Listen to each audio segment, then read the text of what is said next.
dhalinyaro garwaaqsatay in ay ka mid noqdaan ciidamada xoogga dalka Soomaaliya ayaa tababar uga socda magaalada Jowhar. Warbixintan Jowhar waxaa ka soo diray wariyahayaga Saadiq Cali Cismaan.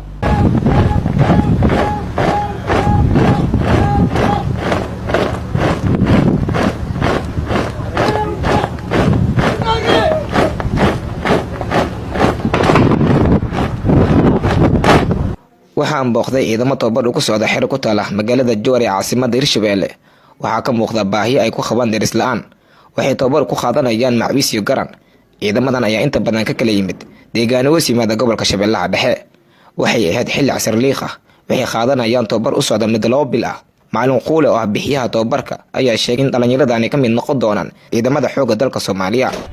kuwaas aanu kaga baxnay ajnabigii bixin jiray tababarka iyaga inaanu kaga kaaftoono oo soo saaro ciidanka iyaga isagoo tire iyo tayaba leh. saa darteed baanu u kaliftay inaanu anagu u gultano anagoo wada jiisa oo wada lutinayna oo wada gabownay inaanu soo saaro xilkana ku wareejino.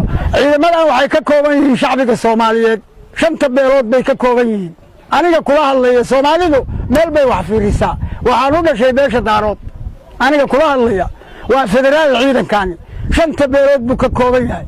haddaan ku yiraahdo reer Baydhabo istaag, galmudug istaag, muqdisho istaag, Soomaali buu ka kooban yahay ciidankaas. aniga kula hadlaya la saxarood baan ku dhashay macallinkooda iyaguna sidoo kale way.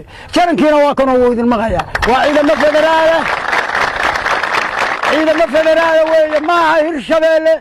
shacbiga Soomaaliyeed bay ka kooban yihiin oo ka kala yimaadeen qoys kasta iyo degmo kasta iyo tuulo kasta bay ka yimaadeen. waan idin mahad celinayaa. waa mahadsantiin. dhalinyaradan ayaa garwaaqsaday inay isku ugu soo biiraan ciidamada xoogga dalka Soomaaliya kadib markii deegaanadoodii ugu soo carareen al-shabaab. Saadax Cali Cismaan, Dalka News TV, Jowhar.